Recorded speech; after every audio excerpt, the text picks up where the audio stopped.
خاص خاص باتیں لکھوں گا، اول تاخیر دیکھوں گا۔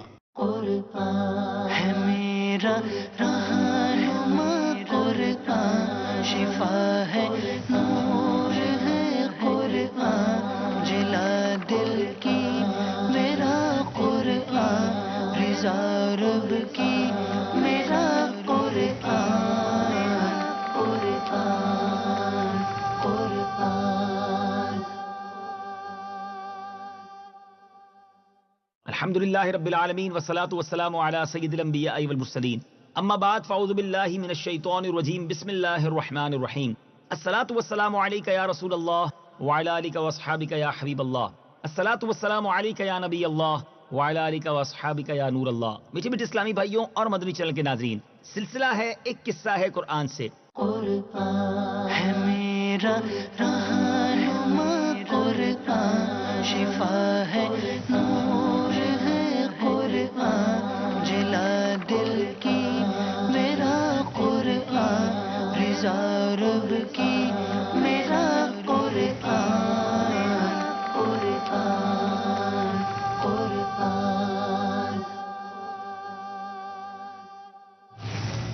پچھلے قصے میں ہم نے یہ سنا تھا کہ حضرت نوح علیہ السلام کی قوم کیسی قوم تھی، کتنی محنتیں، کتنی کوششیں، مگر کتنے تھوڑے لوگ ایمان لائے۔ اور پھر جب ان پر عذاب آیا تو ایک ایسا عجیب و غریب عذاب، ایک ایسی قوم، ایک ایسا ملک جہاں بظاہر سمندر نہیں تھا مگر وہاں بھی طوفان آیا، وہاں بھی سیلاب آیا۔ کس عجیب و غریب انداز میں آیا، وہ پچھلے واقعے میں ہم نے سنا، وہ کتنی بڑی موجیں تھیں وہ بھی ہم نے سنا۔ اب آگے سنتے ہیں یہ طوفان تھما تو کیسے تھما، حضرت نوح علیہ السلام کی کشتی اور جو ان کا بیٹا تھا اس کے ساتھ کیا معاملہ ہوا، آئیے سنتے ہیں۔ حضرت نوح علیہ السلام کا ایک بیٹا جس کا نام کنعان تھا، وہ صدق کے دل سے آپ پر ایمان نہیں لایا، بلکہ وہ منافق تھا اور اپنے کفر کو چھپائے رکھتا تھا، لیکن طوفان کے وقت اس نے اپنے کفر کو ظاہر کر دیا۔ حضرت نوح علیہ السلام نے کشتی پر سوار ہوتے وقت اس کو بلایا اور فرمایا کہ میرے پیارے بیٹے تم کشتی پر سوار ہو جاؤ اور کافروں کا ساتھ چھوڑ دو۔ تو اس نے کہا کہ میں طوفان میں پہاڑوں پر چڑھ کر پناہ لے لوں گا۔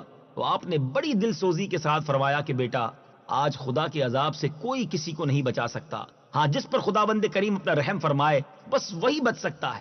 باپ بیٹے میں یہ گفتگو ہو رہی تھی کہ ایک زوردار موج آئی اور کنعان غرق ہو گیا۔ اور ایک روایت میں یہ بھی آیا کہ کنعان ایک بلند پہاڑ پر چڑھ کر ایک غار میں چھپ گیا اور غار کے تمام سوراخوں کو بند کر دیا، مگر جب طوفان کی موج اس پہاڑ کی چوٹی سے ٹکرائی تو غار میں پانی بھر گیا۔ اس طرح کنعان اپنے بولو براز میں لت پت ہو کر غرق ہو گیا۔ قرآن مجید میں اللہ تبارک و تعالیٰ نے اس واقعے کے بارے میں کیا ارشاد فرمایا؟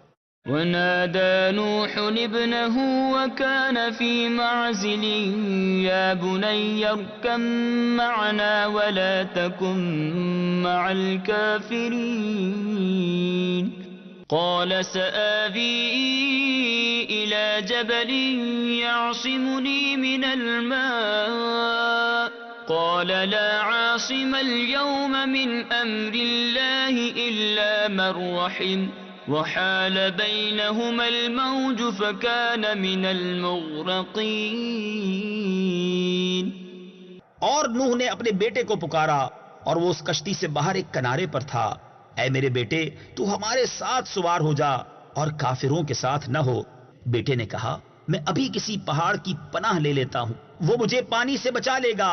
نوح نے فرمایا آج اللہ کے عذاب سے کوئی بچانے والا نہیں مگر وہی بچے گا جس پر وہ رحم فرما دے۔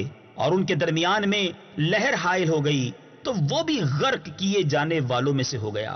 بیٹے کو اپنے سامنے اس طرح غرقاب ہوتے دیکھ کر حضرت نوح علیہ السلام کو بڑا صدمہ اور رنج پہنچا، اور آپ نے جناب باری تعالیٰ میں عرض کی اے میرے پروردگار میرا بیٹا کنعان تو میرے گھر والوں میں سے ہے اور تیرا وعدہ سچا ہے اور تو احکم الحاکمین ہے۔ تو اللہ تعالیٰ نے فرمایا کہ اے نوح یہ آپ کا بیٹا کنعان آپ کے ان گھر والوں میں سے نہیں ہے جن کو ہم نے بچانے کا وعدہ کیا تھا، لہٰذا اے نوح تمہارا یہ سوال ٹھیک نہیں ہے، اس لیے تم مجھ سے ایسی کسی بات کا سوال نہ کرو جس کا تمہیں علم نہیں ہے۔ تو حضرت نوح علیہ السلام نے کہا اے میرے پروردگار میں تیری پناہ مانگتا ہوں کہ میں تجھ سے کسی ایسی بات کا سوال کروں جو مجھے معلوم نہیں ہے، اور اگر تو مجھے معاف فرما کر رحم نہ فرمائے گا تو میں نقصان میں پڑ جاؤں گا۔ اللہ تبارک و تعالیٰ نے قرآن مجید میں اس واقعے کو بیان فرماتے ہوئے یوں ارشاد فرمایا ونادى نوح ربه فقال رب إن ابني من أهلي وَإِنَّ وَعْدَكَ الْحَقُّ وَأَنْتَ أَحْكَمُ الْحَاكِمِينَ قَالَ يَا نُوحُ إِنَّهُ لَيْسَ مِنْ أَهْلِكَ إِنَّهُ عَمَلٌ غَيْرُ صَالِحٍ فَلَا تَسْأَلْنِ مَا لَيْسَ لَكَ بِهِ عِلْمٌ إِنِّي أَعِظُكَ أَن تَكُونَ مِنَ الْجَاهِلِينَ قَالَ رَبِّ إِنِّي أَعُوذُ بِكَ أَنْ أَسْأَلَكَ مَا لَيْسَ لِي بِهِ عِلْمٌ وَإِلَّا تَغْفِرْ لِي وَتَرْحَمْنِي أَكُنْ مِنَ الْخَاسِرِينَ اور نوح نے اپنے رب کو پکارا تو عرض کی، اے میرے رب، میرا بیٹا بھی تو میرے گھر والوں میں سے ہے، اور بے شک تیرا وعدہ سچا ہے، تو سب سے بڑا حاکم ہے۔ اللہ نے فرمایا، اے نوح، بے شک وہ تیرے گھر والوں میں ہرگز نہیں، بے شک اس کا عمل اچھا نہیں، پس تم مجھ سے اس بات کا سوال نہ کرو جس کا تجھے علم نہیں۔ میں تجھے نصیحت فرماتا ہوں کہ تو ان لوگوں میں سے نہ ہو جو جانتے نہیں۔ عرض کی، اے میرے رب، میں تیری پناہ چاہتا ہوں کہ تجھ سے وہ چیز مانگوں جس کا مجھے علم نہیں، اور اگر تو میری مغفرت نہ فرمائے اور مجھ پر رحم نہ فرمائے تو میں نقصان اٹھانے والوں میں سے ہو جاؤں گا۔ جب حضرت نوح علیہ السلام کی کشتی جودی پہاڑی پر پہنچ کر ٹھہر گئی اور سب کفار غرق ہو کر فنا ہو چکے، تو اللہ تعالیٰ نے زمین کو حکم دیا کہ اے زمین، جتنا پانی تجھ سے چشموں کی صورت میں نکلا ہے تو سب ان پانیوں کو پی لے، اور اے آسمان تو اپنی بارش بند کر دے۔ چنانچہ پانی گھٹنا شروع ہو گیا، طوفان تھم گیا۔ اللہ تعالیٰ نے حضرت نوح علیہ السلام کو حکم دیا کہ اے نوح، آپ کشتی سے اتر جائیے، اللہ کی طرف سے سلامتی اور برکتیں آپ پر بھی ہیں اور ان لوگوں پر بھی ہیں جو کشتی میں آپ کے ساتھ رہے۔ حدیث پاک میں آیا ہے کہ حضرت نوح علیہ السلام نے روئے زمین کی خبر لانے کے لیے کسی کو بھیجنے کا ارادہ فرمایا تو سب سے پہلے مرغی نے کہا، میں روئے زمین کی خبر لاؤں گی، تو آپ نے اس کو پکڑ لیا اور اس کے بازوؤں پر مہر لگا کر فرمایا کہ تجھ پر میری مہر ہے، تو پرندہ ہوتے ہوئے بھی لمبی اڑان نہ اڑ سکے گی اور میری امت تجھ سے فائدہ اٹھائے گی۔ پھر آپ نے کوے کو بھیجا تو وہ ایک مردار دیکھ کر اس پر گر پڑا اور واپس نہیں آیا، تو آپ نے اس پر لعنت فرما دی اور اس کے لیے بددعا فرما دی کہ وہ ہمیشہ خوف میں مبتلا رہے۔ چنانچہ کوے کو حل و حرم میں کہیں بھی پناہ نہیں ہے۔ پھر آپ نے کبوتر کو بھیجا تو وہ زمین پر نہیں اترا بلکہ ملک سبا سے زیتون کی ایک پتی چونچ میں لے کر آ گیا، تو آپ نے فرمایا تم زمین پر نہیں اترے، اس لیے پھر جاؤ اور روئے زمین کی خبر لاؤ۔ کبوتر دوبارہ روانہ ہوا اور مکہ مکرمہ میں حرم کعبہ کی زمین پر اترا اور دیکھ لیا کہ پانی زمین حرم سے ختم ہو چکا ہے اور سرخ رنگ کی مٹی ظاہر ہو گئی ہے۔ کبوتر کے دونوں پاؤں سرخ مٹی سے رنگین ہو گئے اور وہ اسی حالت میں حضرت نوح علیہ السلام کے پاس واپس آ گیا اور عرض کیا کہ اے خدا کے پیغمبر، آپ میرے گلے میں خوبصورت توق عطا فرمائیں اور میرے پاؤں میں سرخ خضاب مرحمت فرمائیں اور مجھے زمین حرم میں سکونت کا شرف عطا فرمائیں۔ چنانچہ حضرت نوح علیہ السلام نے کبوتر کے سر پر دست شفقت پھیرا اور اس کے لیے دعا فرما دی کہ اس کے گلے میں دھاری کا ایک خوبصورت ہار پڑا رہے اور اس کے پاؤں سرخ ہو جائیں اور اس کی نسل میں خیر و برکت رہے اور اس کو زمین حرم میں سکونت کا شرف ملے۔ اللہ غنی، اللہ کے نبی کی دعا کیسے قبول ہوئی، آج اس کا مظہر ہم دیکھتے ہیں۔ قرآن اس بارے میں کیا ارشاد فرماتا ہے، اب وہ سنتے ہیں۔